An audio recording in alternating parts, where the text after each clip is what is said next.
What's good, y'all? My name Kingpin Capone. I'm the CEO of Black Cartel Publications. You know what I mean? But before we get all into that, hey Maestro, why don't you run that for me right quick? This is Black Cartel, bitch. So why would you trip on them trees that we smoking? No sixes to sit. Black tie be my threads. Straight ball fade, no dreads. Fuck the police, cause on my payroll it's the motherfucking feds. My niggas is like troopers, they got mad skills for real, born with text in hand. Similar to Navy SEAL scopes, infrared text, and bulletproof vests. Sometimes I feel like I'm Superman without. Black Cartel Television presents Best Served Cold, Vengeance in Aisle 1, narrated by Kingpin Capone. Chapter 2. Rain pulled into the driveway of his side-by-side duplex, which at once was renovated into a single home. The house was on Decker between 79th and Addison. To Rain, this was the best part of the day. That was coming home to something he can call his own. The cut, the crib, the kingdom. The house was big enough to fit 2 whole families inside and still have guests over on the holidays. Rain's uncle made sure it would be worth coming home to when he owned it. Gray aluminum siding with gold porch lights that looked like it came straight out of the colonial area. They kept the front and back lawn meticulous. They lined the driveway with lawn lights to make sure a driver came straight into the driveway and not onto the rich green grass. He called it the landing strip. Rain took it a step further and put a black iron gate around the house with the remote control gate opener. Though the heart was deep in the ghetto's heart, the inside told a different story. The interior of the house said it belonged in a plush gated community. Jack, before he died, turned a 3-bedroom, 1.5 bath, side-by-side duplex into a 3-bedroom castle. To make this happen, he had some walls knocked down and rerouted plumbing and electricity. The living room was huge with cathedral vaulted ceilings. Jack took a once dull kitchen and transformed it into a breakfast island with kitchen nook, new cabinets surrounding a built-in grill-top stove. The 3 rooms comprised of a game room, office, and bedroom. Rain's game room was considered the family room since no one could sit in the living room. Black leather sofa pit, 60-inch plasma screen television, pool table, wet bar, air hockey, PlayStation, and an audio entertainment system made up the contents of the game room. The office was unlike any other. A cherry oak desk sat against one wall. On the desk, the drawer was replaced with the rollout keyboard for the custom computer. The modem, fax machine, scanner, and webcam sat on top of the desk. The monitor was also a 60-inch plasma screen that hung on the wall opposite of the desk. It had that old executive feel to it. The big plush leather couch with the attack buttons designed on the arm of the sofa, built-in bookcase with books that dated back to the late 1800s. The bedroom had his and her walk-in closets. A wall was also knocked down to include the ensuite in the master bedroom. Jet jacuzzi bath, his and her sinks. A working fireplace complemented the extra-large poster bed. Rain spent many days just lying in bed watching another 60-inch connected to satellite television.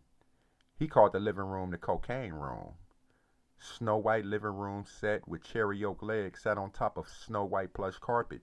Cherry oak coffee and end tables completed the immaculate living room. A customized gold and crystal chandelier dominated the room. An alarm system equipped with a direct link to the police protected the castle should someone try to trip the wires outside the house. Rain grabbed his duffel bag and got out of the car and hit the alarm. "Security alarm activated. Goodbye, Rain," said the computerized alarm system. "What's really hood?" Rain's best friend AJ spoke as he crossed the street coming from a girl's house. AJ was Rain's friend and old partner in the drug business before he retired. What's really hood was a code said over the phone to ask if the streets were doing something as far as crack sales. Now it was just a personal greeting between the two. AJ dropped out of school when he was in the 9th grade because he thought making money was far more important than an education. He was stuck and couldn't see past the hood. He had no plans on finishing school or finding a trade. His world revolved around chasing money and loose neighborhood women. "Shit, what's up with you, fam?" Rain asked, trying to find the house key on his flooded key ring. "You? Just get off work?" "Hell yeah. Oh, and guess what?" "What's up?" AJ asked as he came up on the porch. Man, I had to beat this cat's ass today at my job. Hold on a minute, I'll tell you, but let me turn this alarm off. Rain opened the door to a loud beeping sound, alerting him that someone breached his kingdom. AJ kept his distance as Rain punched his code into the keypad. Alright, fam, come on, Rain said to AJ, holding the door. Okay, man, so what happened? Do I gotta come up there with the hood and regulate or what? AJ asked. AJ was dead serious too. There wasn't anything he wouldn't do for his boy, and that included murder. About a year ago, Rain got jumped up at a local bar. He was in a hole-in-the-wall spot called Magic City on St. Clair that wasn't far away from his home. If he wasn't hustling or at the house, you could find him up there shooting a couple of games of pool with AJ. Tonight, Rain was up there by himself. A woman was up there with her man and his boys. The way she was smiling and winking at Rain told him she was up there by herself. That's what Rain thought as he went over to shoot his shot. He had already been up there for a couple of hours drinking Hennessy and chasing it with Heineken, so he was nice and sauced. She winked one too many times and Rain was over there sitting in the empty seat next to her. Hey, how you doing? Rain asked as the liquor revealed his vulnerability. I'm alright, and you? Said the pretty redbone, leading Rain on. She knew who he was. His name was ringing in the streets along with his partner AJ. On the other hand, if she was any real woman, she would have respected her man and told Rain about him instead of leading him on. The truth was she wanted to see the young hustler take a L. My name is Rain, what's yours? Carla.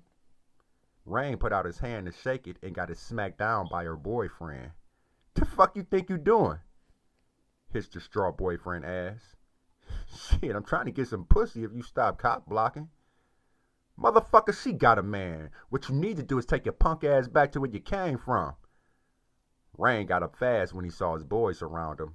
Now, the owner of the bar and his friends would not let Rain get jumped inside the bar, but protecting him on the outside was a different story.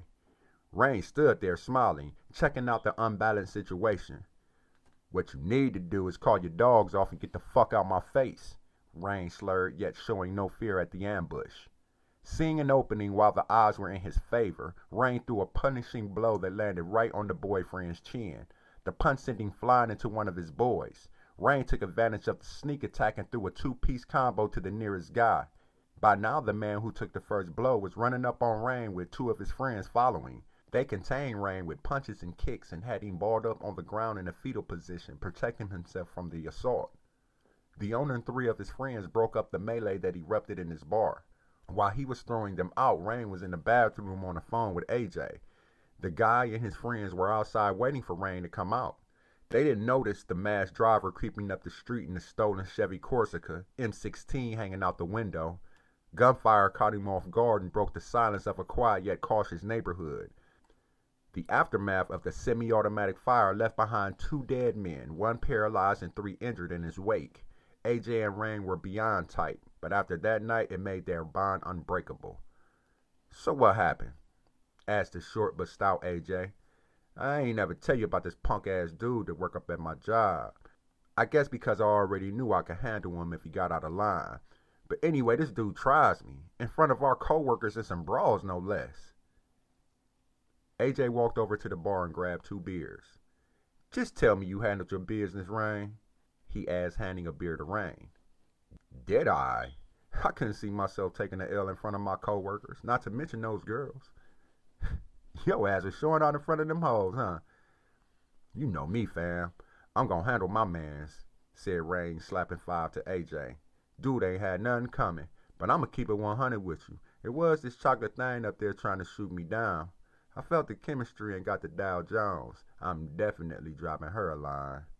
You trying to reach out and touch someone? AJ asked, smiling at his friend. In more ways than one. Rain took a swig of his beer while AJ poured out an Optimo stuffed blunt. Rain noticed that his friend's attire was new and crispy. He was also wearing some jewels that looked like it came straight off a Jacob's Jeweler poster. Damn, bruh, them fiends starting to pay since I left the streets, huh? That's my part-time hustle now. I'm into bigger things. AJ replied while looking down at his outfit as if seeing it for the first time himself. I don't even want to know, fam. AJ turned on a full smile, exposing a gold grill. I would turn you on to it, but you got all workforce on me and shit. If I ask you what you into, it's because I want to get down. But I don't want to know. Now, what's up for the night? I got some new games I heard that was good. That Tom Clancy Splinter Cell and that Jet Li game. That's cool. I want some Get Back on the Head Up 007. Rain had a smirk on his face. Trying to win back some of that money you lost last night, huh? Fuck you. Scrap the sticks and take this ass whooping. All while playing the game, Rain was thinking of what AJ's new hustle could be that would have him dressing like he just stepped out of the next apparel store. The 79th gold diamond cover emblem had to have set him back 15 G's, Rain thought to himself. He was also thinking about that $250 he had left over from his check. A side hustle besides selling crack would be a good idea to bring some extra money. Rain was about to ask AJ about a second occupation, but stopped himself when he saw his Uncle Jack flash through his mind. Rain pushed the thought out of his head just as easy as it came. Times would really have to be hard for me to go that route. He continued punishing his friend on a PlayStation. 3 hours passed by and Rain was $70 richer. He was also 6 beers and 2 stuffed Optimo blunts higher. Let me get my ass out of here. I'll let you win my money and smoke all my weed, AJ stated as he stood and straightened out his clothes. So what you got planned for the weekend, fam? Rain asked, turning off the PlayStation and the TV. I thought you said you didn't want to know what I do. I don't. And since you put it like that, you already answered my question. And just be careful, alright? Said Rain, collecting the empty beer bottles to discard them. I'm always careful. So are you going to call that broad or what? Rain forgot all about the chocolate dime. The beer, weed, and winning AJ's money had him sidetracked. I don't know, fam. I guess I would eventually. I might give her the 3-day treatment. I don't know. I don't want her to think I'm jocking her, you know? Said Rain. Rain and AJ had a 3-day grace period between getting the girl's number and calling it. It was more like a test. This waiting game told them if the girl really wanted to holler. For instance, if the girl sounded distant after a 3-day period like she didn't want to be bothered or she was distracted, then her number would meet the demise by deletion or by lighter if the situation called for it. If she asked why they didn't call sooner and sounded excited to hear from them, then more steps would be made to get an appointment in her thongs. Well, I'm in the streets, fam. I'll holler at you later. AJ left, letting himself out the house, leaving his friend alone. Rain went outside after AJ left and retrieved the girl's number from his truck. Being lonely for so long without a mate was about to have him go against his little rule about calling a girl back before the 3 days were up. Rain unfolded the paper as he went back to the house to find out what the female's name was. Tiffany, huh? Said Rain out loud, going upstairs back to his game room. He picked up his cordless and stretched across the sofa. Okay, Tiffany. If your conversation is as good as your looks, let's make something happen, he said as he dialed her number. Tiffany answered on the second ring. Hello? She answered, talking over the music and the commotion in the background. What's up, ma? How you doing? Who is this? She asked, barely making out his voice. Hold on a minute. Let me get out this room. She took about 20 seconds before Rain heard quietness in her background. Now who is this? It's Rain, he said, putting on his cool demeanor. Oh, hey, how you doing? I didn't think you were going to call so soon, said Tiffany with a smile. So much if she's excited to hear from me. I was bored, so I thought I'd drop a line to see how you were doing. So what's up? Shit, over here with my girls and a couple of your guys you work with. My best friend goes with Jimmy, and he's always over here, but those other 2 lames came with him today. Rain got heated. He already knew the answer to his next question. What other 2 lames? Big Baby and that chump you whipped on today. I really wish you were here, or would come get me one. Ike is hounding me like crazy, looking like a raccoon with 2 black eyes. Rain sat up on the couch and weighed his options. On one hand, he had this fine-ass woman on the other end in dire need of his attention. He was so high and relaxed that he really didn't want to do too much of anything. I tell you what, let me hop in the shower, throw something on, and I'll call you back. Rain's need for female attention overruled his R&R. That sounds good. I'm about to do the same. Just call me when you're on your way, she said, happy to be getting out the house. Chapter 3. Rain left the house geared up with some black academic jeans, a white LeBron James jersey, LeBron James shoes, and a Cleveland Cavalier hat on to match his attire. He wore a brand new white tee up under his jersey. He rocked a 79 diamond flooded emblem also, but it wasn't as big as AJ's. It was on a Turkish link that sparkled against the wine and gold. He also rocked a 24-karat gold watch and a 3-carat diamond pinky ring. He hopped in his truck and called Tiffany. "Hello?" she answered, hoping it was Rain. "Hey, you ready yet?" Rain asked, waiting for his gate to open so he can pull out. "Yeah, I'm waiting on you now." "Alright, where you stay at?" "Stay in Warrensville on Lee Heights. Take Miles all the way up until you get to Warrensville. Once you pass the Welcome to Warrensville Heights sign, it'll be on the left. Should be easy to find because Lee Heights is right across the street from Anderson Door. Anyway, make a left, and you should see my friend's Trailblazer in the driveway on the right." Rain knew where it was because he used to pass it all the time going to Miles' drive-in movies. Give me about 40 minutes, no longer than an hour." "I'll see you when you get here." "Yep," he said, hanging up his phone. It didn't take Rain as long as he thought it would take. He saw her friend's Trailblazer blocked in by Jimmy's black Alero sitting on 22-inch rims. If he was there, then that meant Big Baby and Ike were still hanging around as well. Rain parked the house away from Tiffany's house. Rain opened his glove compartment and took out some Curve cologne and sprayed. He picked up the phone and called but changed his mind. Rain knew the rest of them knew he was coming, and he didn't want to look soft in any shape, form, or fashion. Rain threw the phone on the seat and got out the car. He walked up to the porch and pushed the doorbell, wondering was it a good idea even coming over. Ike's ashes still be warm from the preemptive strike earlier today. Now Rain was wondering if Ike was planning an imminent strike against him. "Who is it?" came a female's voice from behind the door shortly after. "It's Rain. Is Tiffany here?" The door came open and there stood Jimmy's girlfriend. She was brown-skinned and short. Her hair was long and her nails looked freshly done and manicured. Her thick body and pretty face had Rain dazed and just standing there. He wondered how many friends Tiffany had and was they fine as the one standing in front of him. At work, Jimmy always bragged about how faithful he was to his woman. Now standing there looking at her, he understood why. "So, are you gonna come in or are you just gonna stand there?" she said, smiling. "Damn, my bad," he said, stepping in past her. "Your name Rain, right? Look, I don't want no shit in my house with you and Ike, alright?" she said, erasing a smile from her pretty face. "I ain't even known that, Ma," said Rain, throwing up his hands in defeat.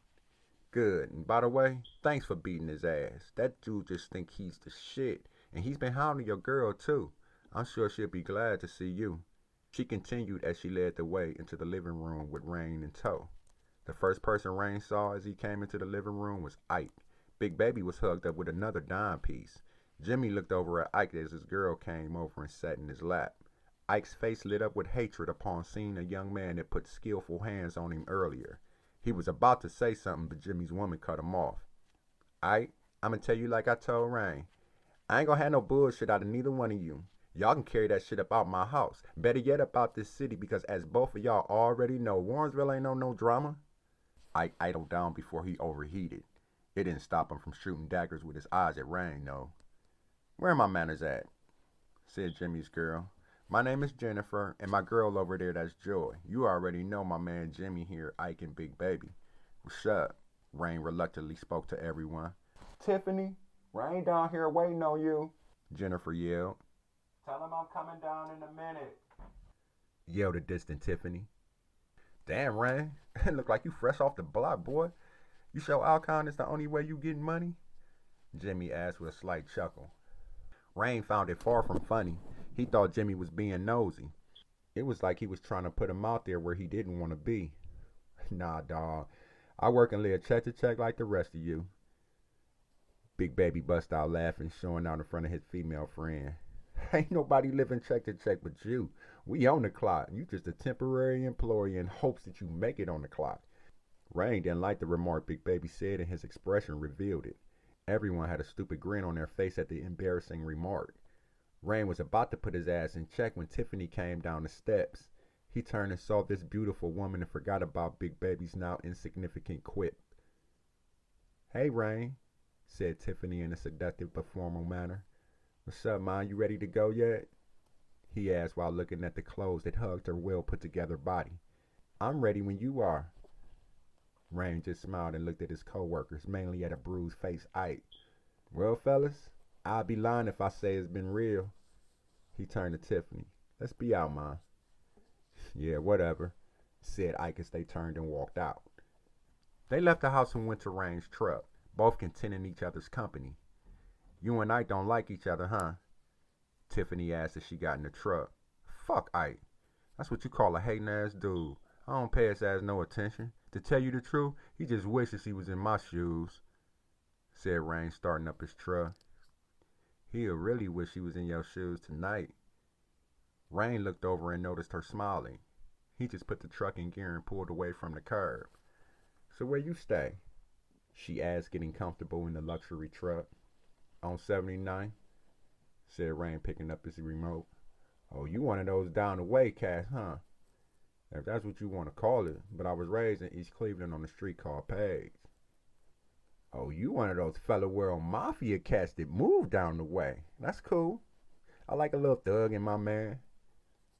Fellow World Mafia was a gang that Rain used to run with when he was younger. He left the gang scene once he sold dope. Both became obsolete, the gang banging and dope slanging, once he began working. Yo man, huh? You sound real confident since this is only a date. I don't think we crossed the boundaries of commitment just yet, Rain added as he turned onto Miles. Not yet anyway, but the night is still young. Rain looked down at her thick legs stuffed in the low-cut jeans and decided not to argue the fact. So what do you want to get into? He asked. It really don't matter. I'm sure whatever it is, I'm going to have more fun than just sitting around the house. Rain turned on the stereo to Kamikaze by Twister and Still Feels Good came out of the speakers. He cut the volume down to maintain a decent conversation. So Tiffany, where you from? You seem to be interested in me so much. Tell me something about yourself. Well, I'm from Harvard. I moved in with Jennifer about 6 months ago. Since we work together, it just works out better for the both of us. So where you work? Her expression became lost as silence overcame her. I really don't want to tell you. You will not mess with me if I tell you. Rain wondered what her occupation was that would have her spooked to come clean. She looked so good to him that she could have said a terrorist from a third world country and it wouldn't have made a difference. Look, Tiffany, I've been through a lot and seen more than that. You don't have to worry about me losing interest. Besides, it couldn't be that bad, right? She sighed deeply and dropped her head to her chest. I work at Tremend's on Broadway in Union. I'm a stripper. Besides the music playing, an awkward silence filled the cabin of the truck. Tiffany looked over at Rain. See, I told you, look, just take me home. Rain always looked down on men who would go to the strip club and waste money on women like the one occupying his passenger seat. But it's been so long since he'd been in the company of a female, he was about to let it slide. Tiffany looked so appealing to him, he was about to set his morals aside and go against his better judgment, all for the sake of companionship. Look, Tiffany, I like the fact you kept it 100 with me. You could have lied and told me something else. If you don't mix business with pleasure, then I don't have a problem with what you do. He paused for a minute and looked over at her. You don't mix business with pleasure, do you? You know, like turning tricks for the dough? Of course not, Rain. I'm in it for the money. Once I get this house and a car, I'm out. You don't have a problem with that, do you? I heard so many stories about strippers and their extracurricular activities. Things like private parties all the way to sniff and blow. I had friends tell me it ain't even worth the drama that comes with talking to a stripper. But like I said before, I like the fact you kept it 100 with me. If you don't bring your work into what we do, we cool, okay? Tiffany smiled. She was feeling good knowing she had a solid chance to get with the slim man in the driver's seat navigating his way to their destination. I feel what you're saying, Rain. You don't have to worry about none of that. It's just me and you from here on out. She fell back into the seat and started to relax a little better. Tiffany was far from an angel, and she felt as though Rain was a good dude. They disrespected her in the past because of her occupation. She knew Rain would not be one with the drama. Rain said a silent prayer to himself. Please don't let it be one of those situations of turning a hoe into a housewife. So where we going? Tiffany asked.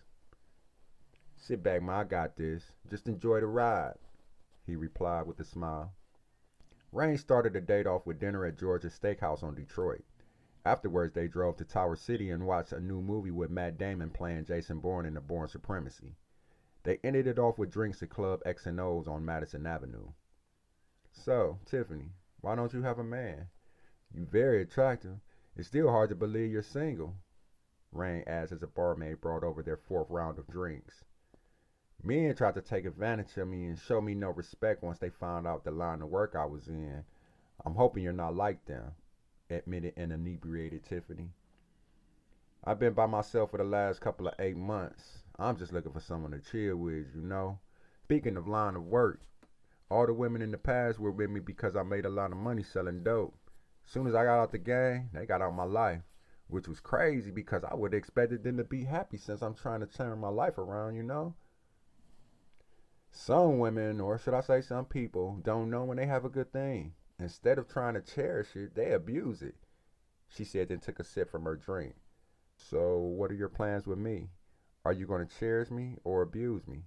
Rain asked. Was he not buzzing like he was, he never would have asked a corny-ass question like that. He always wanted to portray the calmer and reserved side of himself. With the need for a woman and the liquor, the combination had him off his square. What do you think, Rain? I'm hoping you cherish me, but abuse me in the bedroom. The only thing Tiffany could do was smile. That's a great answer, but I should ask you not to abuse Catherine. Rain looked confused.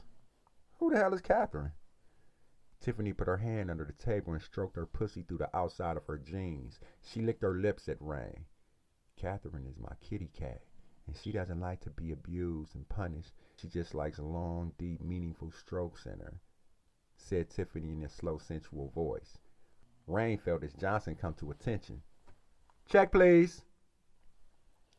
It didn't take them long to get to Madison back to 79th. One, because of the distance, and two, because of Rain's anticipation to get inside of Tiffany's low-cut jeans. Besides the liquor, Tiffany kept Rain turned on by rubbing his crotch and kissing him on his neck. Once they made it to the house, Rain made Tiffany wait outside while he cut off his alarm. When she got in the house, she kissed him wildly. It was an animal lust, as if they couldn't wait any longer. All the while they were ripping each other's clothes off, clawing each other like wild animals. The attraction was insane. Rain picked Tiffany up by her ass, and she responded by wrapping her legs around his waist. Rain carried her into the bedroom and dropped her on the bed. She bounced right up and sat on the edge of the bed with Rain standing right in front of her. She grabbed his dick by the shaft and began to suck it. Oh, shit, Tiff. Rain woke up the next morning to the sun invading his bedroom. The liquor he consumed last night before had his head pounding, and the only thing he could do was grab it as he attempted to sit up. The smell of sex still floated in the air and brought back memories of the sexual escapade he experienced with Tiffany. He looked over at her sleeping next to him. Damn, he muttered under his breath as he looked at the white silk sheet that hugged the lower half of her body. In contrast, it looked as though someone was pouring milk down her leg. Rain swung his legs out of the bed and went to the bathroom. Once inside, he cut the shower on with the hot water running. He waited until the bathroom was nice and foggy before he cut the cold water on to cool the heated water. He put his hand in to make sure it was to his liking, then got in. Rain let the high-pressure shower beat down on his neck as he lowered his chin to his chest. Enjoying the sensation the shower gave him, he collected his thoughts. Rain thought about last night's events. There was no mistaking that he was feeling her, but the more he thought about her, the more reality sank in. He knew that if he continued to see her, he would go against his morals. If he was still selling dope, the only thing she would have been to him was a one-night stand. True, she was fine as they came, but she demoralized herself by coming off those panties too quick. But if not that, there was still the fact that she was a stripper. In his eyes, strippers got no holler. Rain tried to make sense of it all by telling himself that it's been a while. Actually, he was overdue. No matter her occupation, he didn't mind coming home to the bomb fellatio she performed on him last night. When it all boils down, Rain would bite the bullet and continue to see the well-built female. I'm damned if I do, I'm damned if I don't, he said under his breath. Rain still couldn't help but think of who else he gave it to so fast. He just shrugged his shoulders, lathered up his rag, and took a shower. After he was done, he slipped on some silk pajamas and went to the kitchen. He made pancakes, cheesy scrambled eggs, bacon, and sausage links. said Tiffany, walking in the kitchen with nothing on but the silk pajama top that went to the pants Rain was wearing. Better. I spent the better half of the morning preparing it. Wasn't talking about the plate, said Tiffany, looking at Rain's perfect six-pack. She walked up to Rain and got on her knees. Breakfast can wait, she said as she pulled out Rain's manhood and slipped it in her mouth. The oral act had his eyes in the back of his head. He was about to protest because of the big breakfast he cooked in the day before him, but thought better of it. Fuck it, he said and started to relax. Chapter 4. Over the years, Crystal Clear used his stolen diamonds from jewelry heists and started a jewelry store. Coincidentally, the name of it was Crystal Clear. It was in the Martin Luther King Plaza on Wade Park. The jewelry store was to Cleveland what Jacob's jeweler was to the rap game. Everyone with a reputation, and some without, from the land, came there to get their custom jewelry made. Like any other jewelry store, they had sterling silver, white gold, platinum, red gold, pink gold, yellow gold. Their name and reputation came from their flawless diamonds at flawed diamond prices. Ray Ray, Tony Rock, and Mad Mike took everything they stole from the jewelry outfit and turned it into a lucrative business. Tony Rock and Ray Ray walked into the back room of the shop where Mad Mike was making a custom emblem for the famous Cleveland author Kingpin Capone. In their possession was a black leather combination briefcase. "So how did it go?"